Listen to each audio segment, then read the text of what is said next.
Professor Joking John gets naked. How did a man who has no post-grad degree, no professorship, and very little charisma rise to internet fame as a so-called professor with over 2 million subscribers? How? With humor, of course. In case you didn't know this, I will show you that behind his words lies one of the greatest secrets of the universe. Xueqin Jiang is really the comedian, Joking John. Let's examine one of Joking's lectures. I believe it's called Great Books #1, Secrets of the Universe. Couldn't be more ambitious, could it?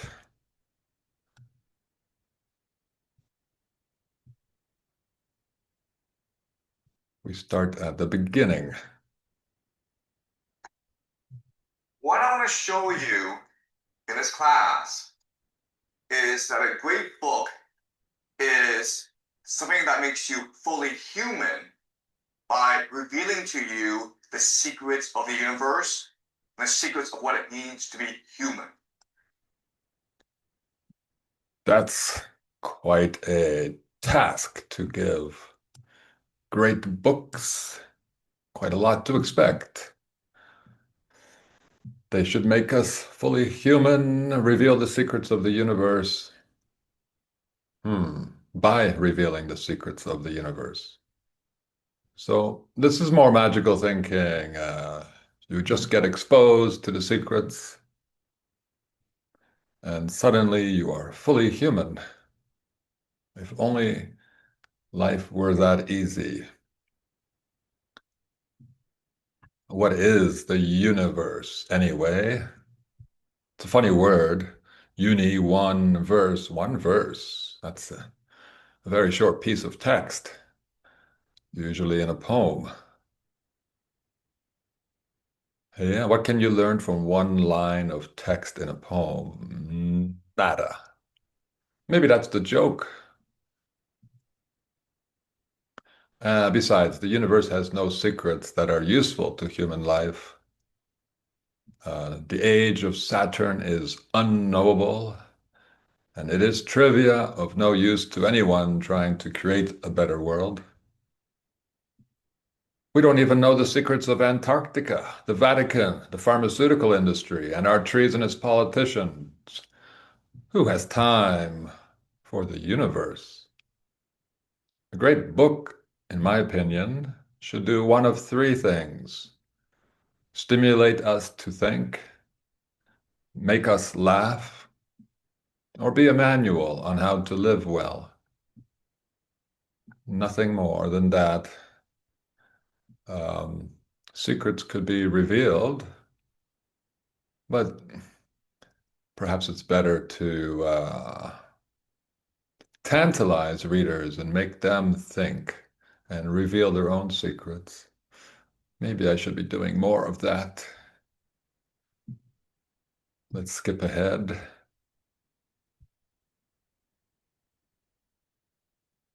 Measure, and that's it. And this is the great lie, the great deception that we teach you in school. And we know it's a lie, it's a deception, because everything that you've been taught in school, everything that you've learned here, that you will learn in university, in graduate school, in science, in life, does not answer a fundamental question. That's very ironic. You must be joking. Everything you learn in school and here, presumably he is in a school of some sort, speaking to at least 2 or 3 students, and we never see them. But we hear 2 or 3. Well, why would he be so ironic about himself? Why would he suggest that he's not telling the truth? Or that he's not addressing that fundamental um, mystery, what is consciousness? Well, um, let's continue just a little. No, maybe that's enough. Um, This is a case of a non sequitur to claim that um, a school is lying because it does not answer the fundamental question, what is consciousness, is a non sequitur. Not answering a question does not amount to lying, especially because schools never promised to answer Jiang's question about consciousness. And it's another question that is a waste of time, really. Whether you know what consciousness is or not doesn't matter. A better question is, what is thinking? Because if you don't know what that is, then you probably aren't doing it. And you might not be able to, certainly wouldn't be able to somehow develop your ability to think consciously exercise that ability. I've defined the 9 modes of thinking in my books, and I think revealed that great secret in some of my past videos. Let's skip ahead again to another funny moment, another joke, perhaps. It's the great secret of the universe. The universe is not material, it is conscious. It's conscious itself. Yes. How woo-woo is that? Well, now we understand why the French have um, nouns organized into male and female. Well, they actually are male and female. A table is, I don't know enough French, but it's one of the genders, only one of two. The French need to work on that, make their grammar a bit more complicated. Yeah, and we can surmise now that the French gave inanimate objects, treated them as male or female because they are conscious. Yes, he's so funny.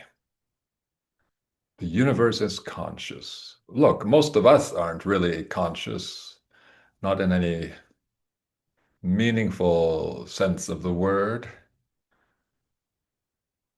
Mm, the universe, and this obsession with the universe. Please, can we be a little more pragmatic, humble, and just focus on nature, maybe?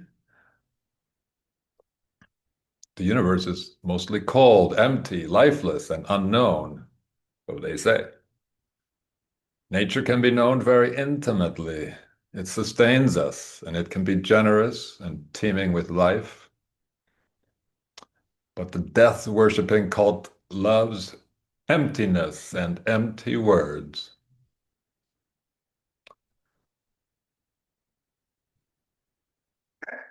So this is a really hard concept to understand. Okay, so let's work through it slowly. Okay, so we have Immanuel Kant. We have Immanuel Kant.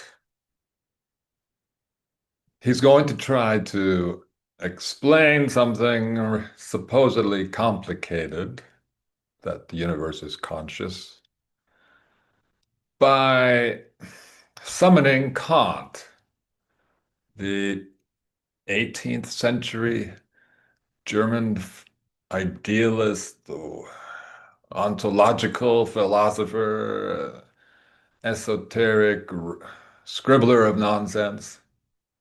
How is this going to help?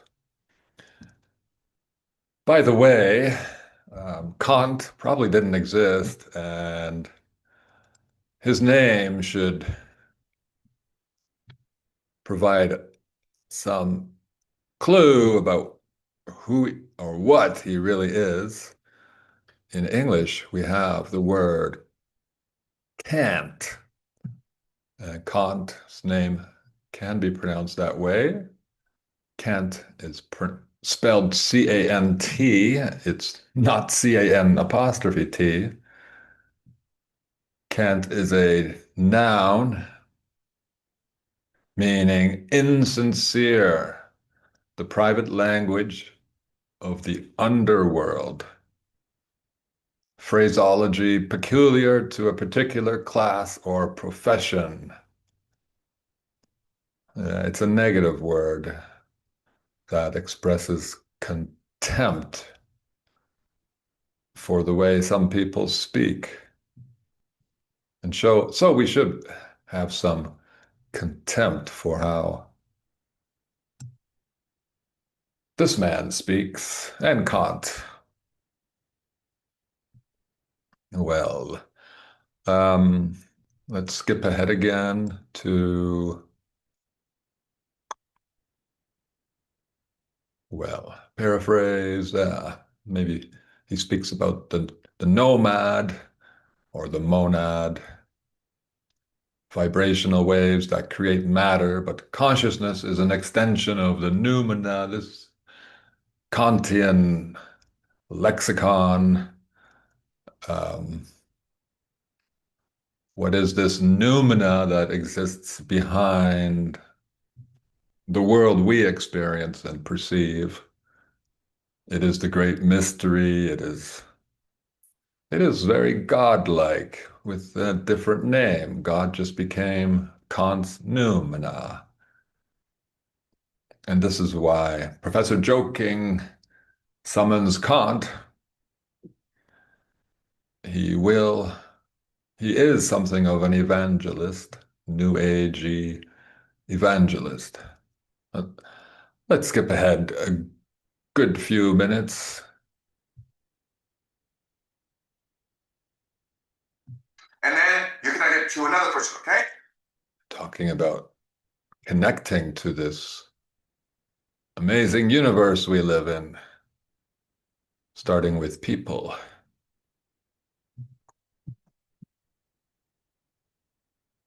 So how consciousness works is it's an infinite dimensional consciousness. So this is what happens, right? Your consciousness is expanding infinitely into the universe.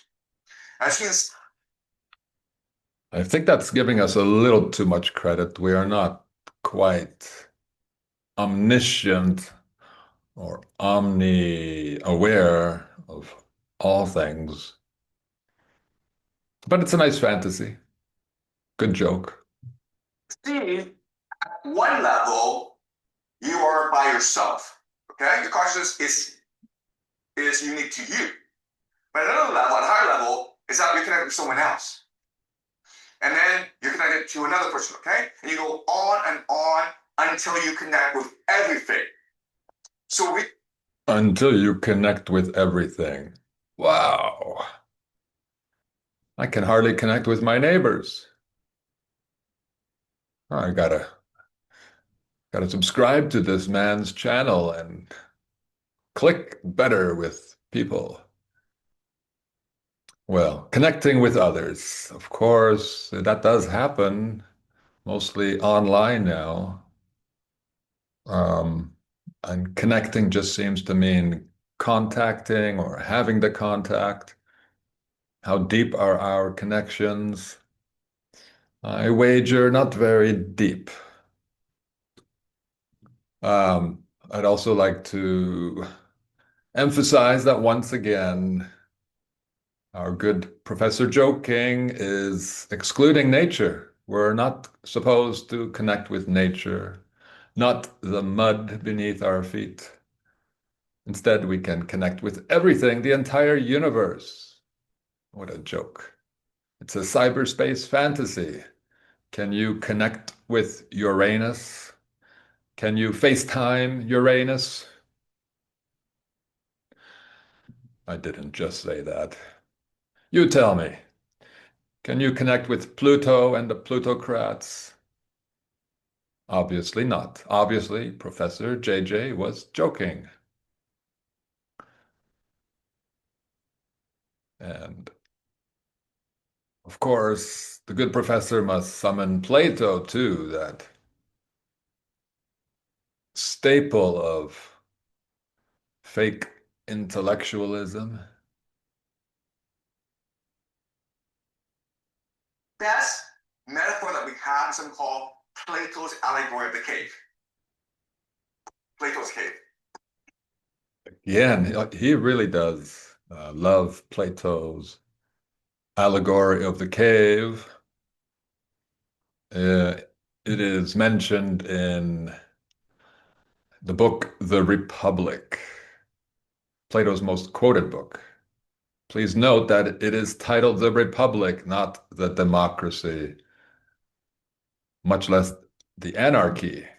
And this despite the myth that Greeks invented democracy, a myth. The cave allegory claims that ignorant people don't see reality. They only see its shadows, um, which Professor Joking interprets in the spiritual Platonic manner to mean that people only see what the senses tell them and don't see God or the noumena or the monad behind it. This joke is based on reality, secretly. I should add, God is the entity I call the world culture creators, or God is the lie covering the reality that our world is mostly manufactured by the world culture creators. Whereas Plato's world of shadows, delusions, or phenomena represents the media and the larger world of lies, fakery, and theater. Ironically, Professor Joking generally believes in the world of theater and shadows. I mean, he believes countries are real. I mean that they are genuinely sovereign and not controlled by the world criminal cabal. And he believes wars are real, viruses and nuclear weapons exist, and other shadows cast by the masters of this world. What if Professor Joking is himself an AI-generated illusion, a shadow? Wouldn't that be funny? It's possible, it's crossed my mind. Maybe I'll check out more of his interviews. I saw one, he did not appear in the flesh at that interview. Who knows? Maybe it doesn't matter. Let's skip ahead again.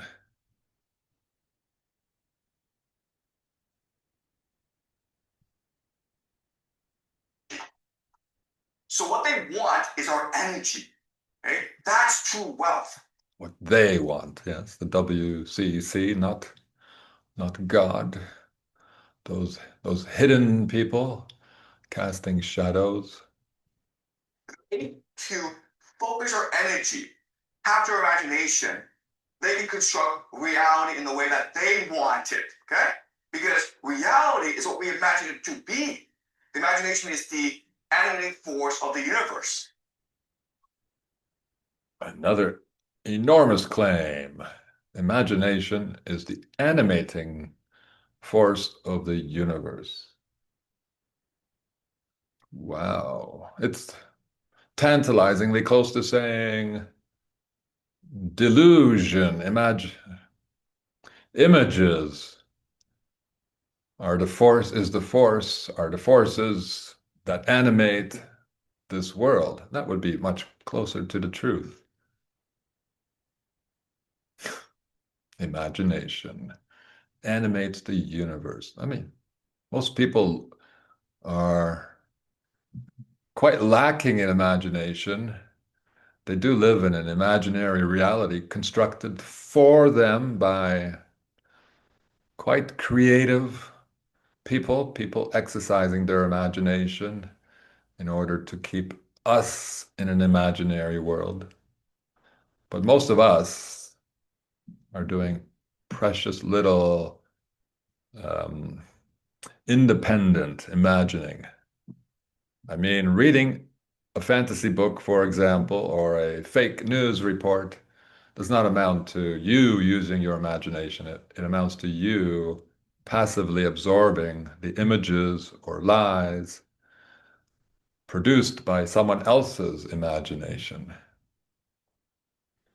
So I don't know. What does that imply for his idea that the world is animated by imagination?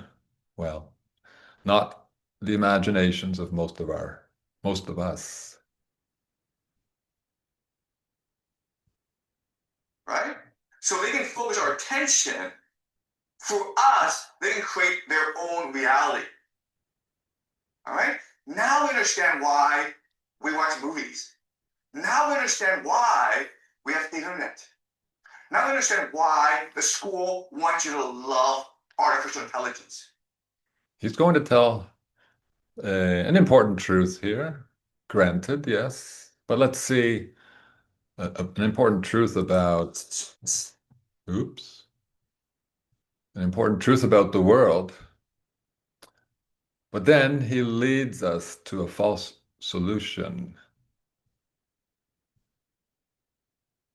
Slave you. All human history is about enslavement. Okay? This is what progress is. You think that, oh my God, I can now watch movies. Oh my God, I have now social media. I can communicate with anyone. Oh my God, I have ChatGPT. And ChatGPT can tell me the truth about the world. No. All these things are created to enslave your mind. Because you have access to God. Yes, we do. Sure, we do. And so what they're trying to do is trick you into believing that this reality is a true reality. Because once you believe that, this reality becomes the only reality. And you lose God. It's a nice false solution, false alternative. Either you immerse yourself in this world or you meditate, pray, uh, devote your life to God, the noumena. This is nothing new, is it? This is exactly, as he admits, what religions teach us. So why does he have to come here and regurgitate it all again? Um, and is there really no alternative to being enslaved and being focused on, devoted to God and holiness, hollowness? Um, I suspect there is. Of course, there is. Um, and I'm sure with a little effort, we can see that uh, all this technology that Professor Jiang correctly says is enslaving us is not so different from religion. And with a little effort, we can see the similarities between God and AI, the church and AI, starting with their fundamental similarity that neither one, well, let me backtrack there and just focus on God and AI. Neither one exists, and neither one tells us how to create a better world. Slavery and God really belong together. God did not free the Israelites from slavery. Instead, he stopped them from committing idolatry, phenomena, and commanded them to worship no one and nothing but him. Likewise, Jesus did not condemn slavery.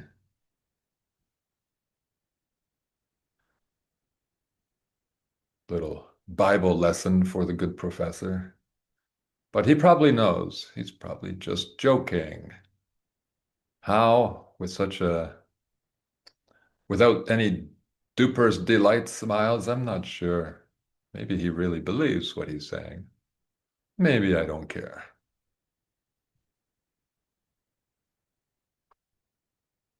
It's by breathing, you can structure your consciousness in a That this is one of his better jokes. By breathing, you can structure your consciousness. Wow. I mean, seriously, seriously funny man. All you need to do is breathe in order to structure your consciousness in the manner that will mimic the structure of the universe. He does say that in hereabouts. So, breathing. What could be easier than that?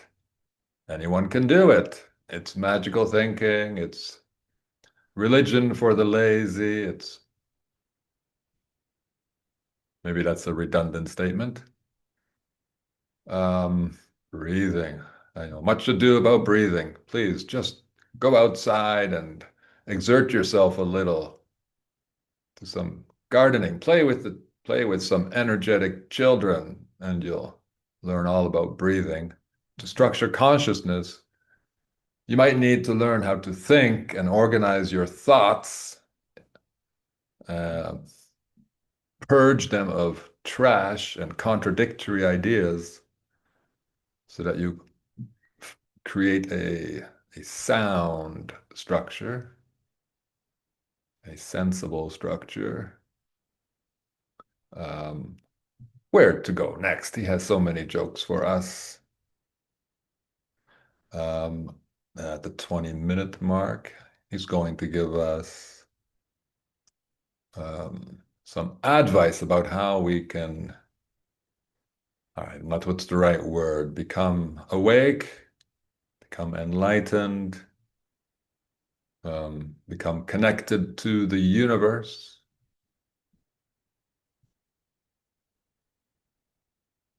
Okay? Acts. So meditation is what you're supposed to do, but a lot of people are like, you know what? This is a long time, like decades and decades of isolation, of just meditation, of trying to figure out how. Decades of meditation. That could get you structured in in the matter that qualifies as, I don't know, you're entering the Godhead, whatnot. To connect the universe. Okay, that's decades and decades, possibly 100 years.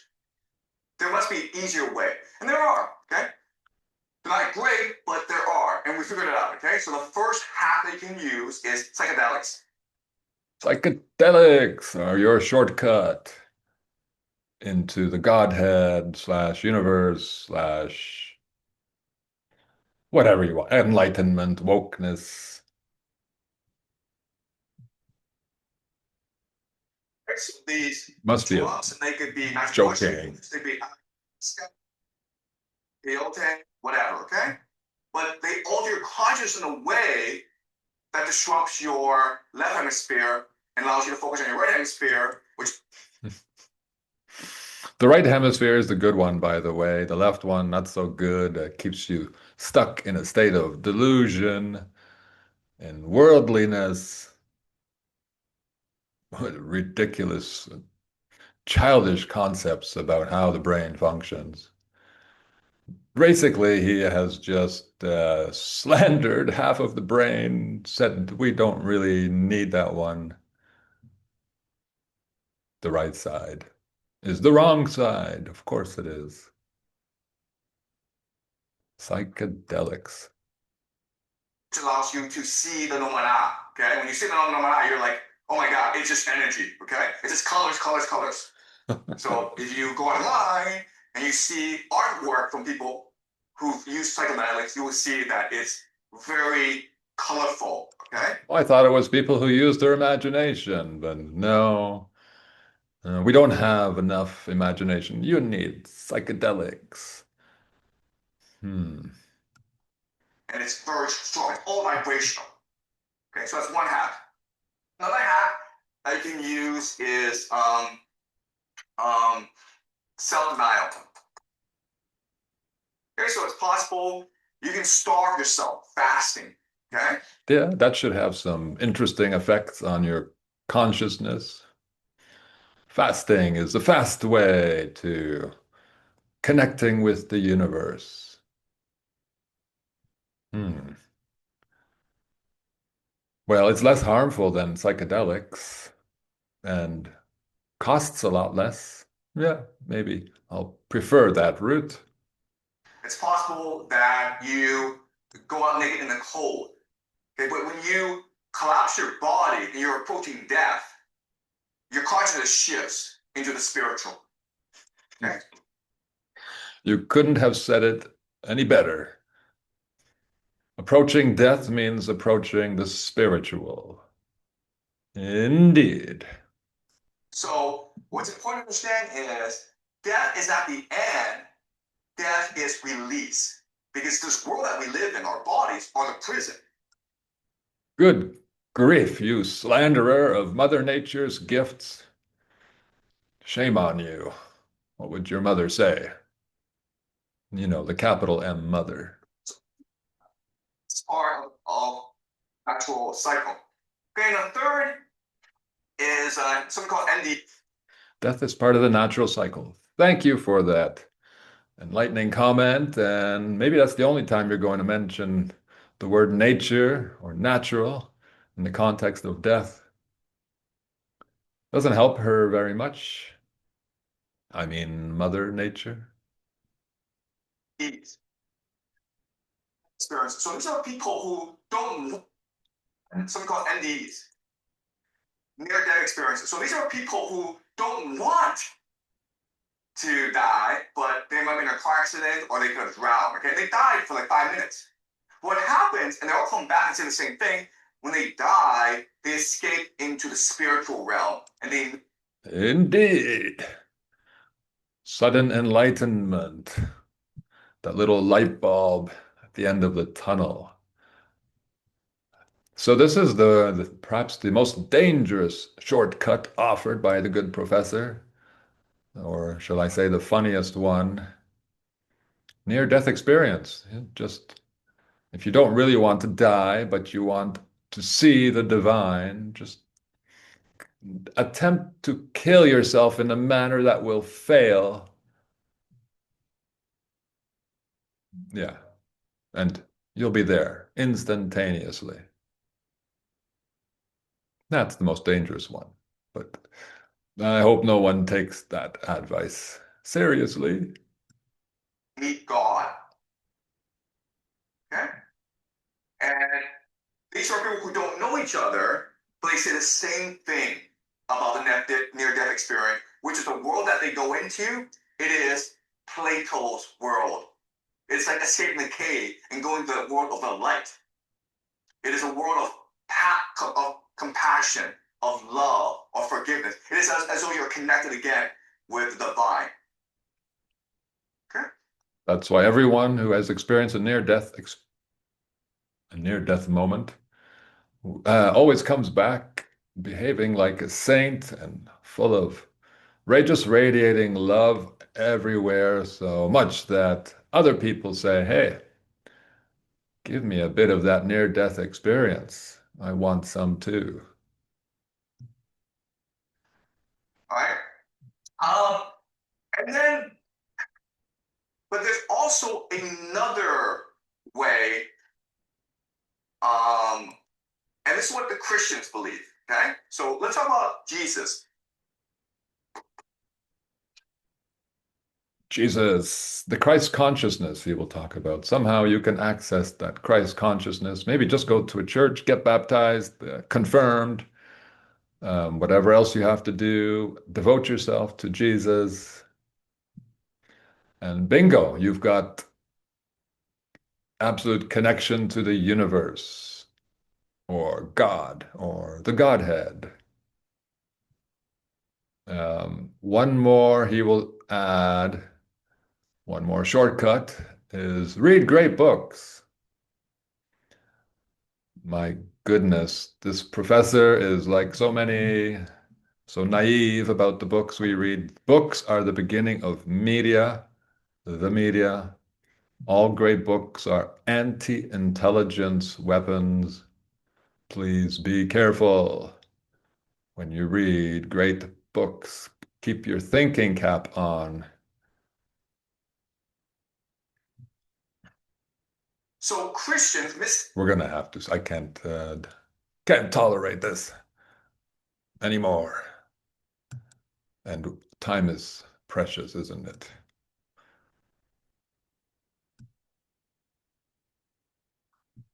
Yeah, he does spend a lot of time on Jesus. That seems to be the most complicated shortcut to the Godhead. Um, let's not. Oh, I meant to say, I meant to add one more shortcut to Professor Joe King's five shortcuts to God consciousness. Sleeping on park benches. That is the method used, that was the method used by Eckhart Tolle.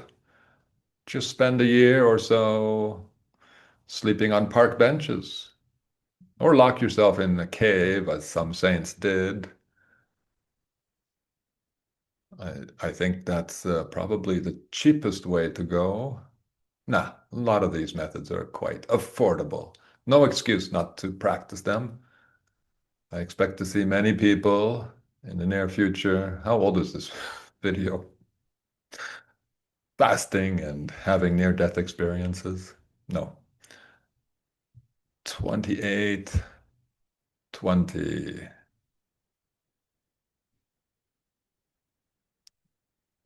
Close enough. Where we're trying to achieve these three things: immortality, reincarnation, and godhood. Are we trying to achieve immortality, reincarnation, and godhood by reading great books? Yeah. The secret is love, power, and our imagination. Okay, we're here to imagine things. Okay, What happened to so great books? I mean, this lecture started with what are great books? And he hasn't spoken about great books since that opening line. Amazing, amazingly disorganized. But anyway, I wanted to mention that, well, if you're interested in great books or interested in seeing how ungreat great books are, please contact me and ask or buy one of my four books that are about great books.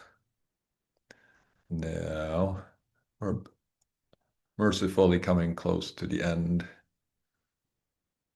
Um, we're here to imagine things. great secret of the universe. This is a secret that religions have passed on through thousands of years of human history, and which schools, science, government, all the powers that be try to suppress because this is a direct threat to this reality. Okay? This reality is false, but they want to make it real because they derive power from this reality. Okay? Does that make sense, guys? Okay? Yeah, it's all true. It's the same idea he shared earlier about um, our world being a trap full of illusions that keep us, our minds imprisoned, or really prevent us from thinking, which doesn't really concern Professor Joking. He's just interested in consciousness, the Godhead, the God consciousness. We can stop thinking bad. Eckhart Tolle all over.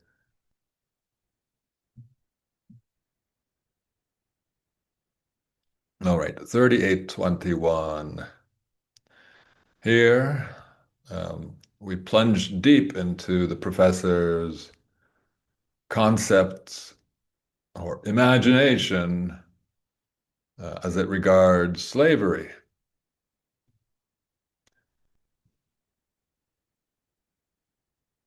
The state of being free and the state of being enslaved.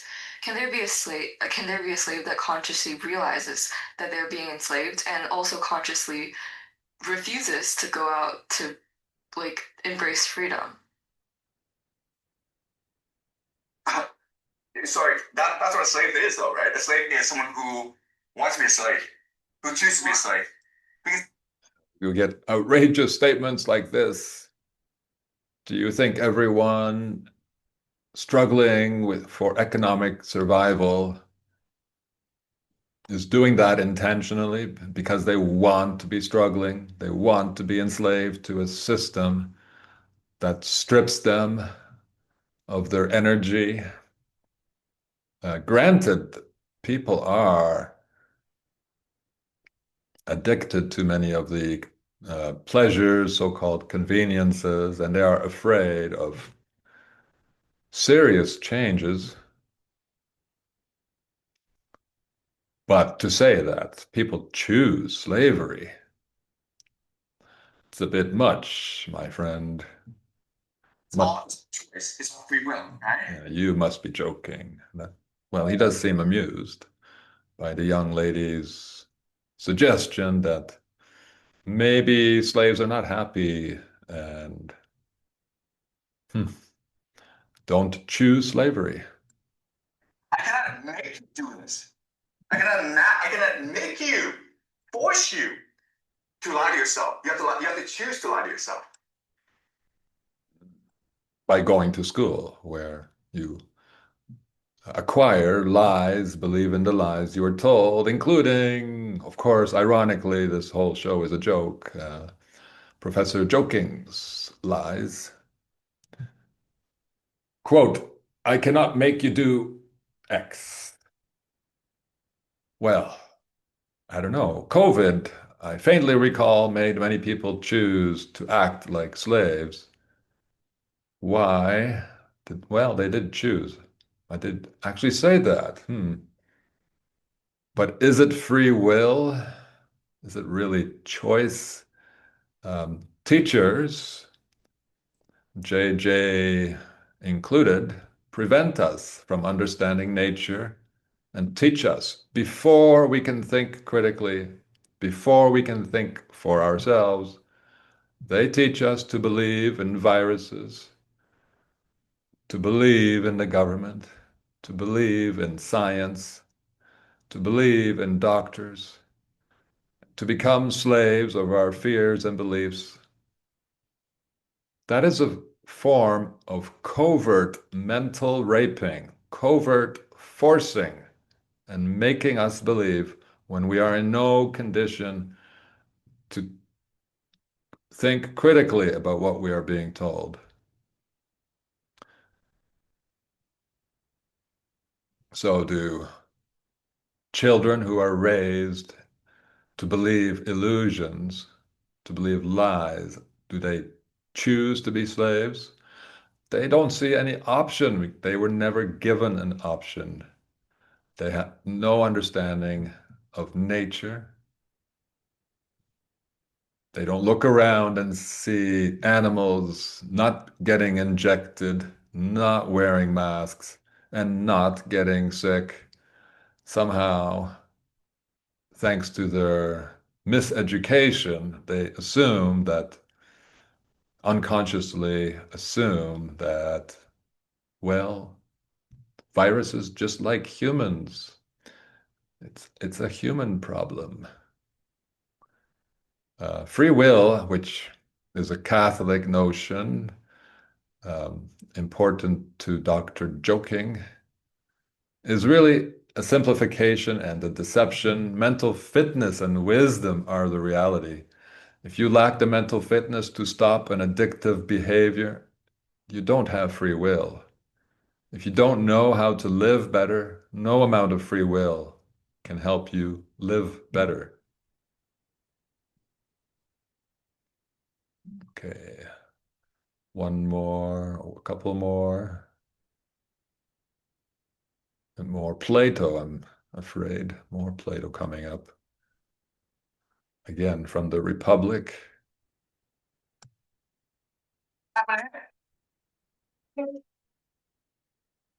This guy who's seen the real world, when he comes and tells everyone, hey guys, I've seen the real world.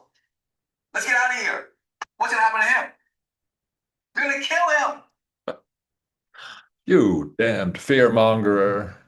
And Joker, really, I mean, isn't he Professor Jiang telling us about the real world, and yet no one has tried to kill him, not to my knowledge. Maybe assassination attempts will come later. More theater for the masses to help create the illusion that this man really knew something important, really was sharing something useful.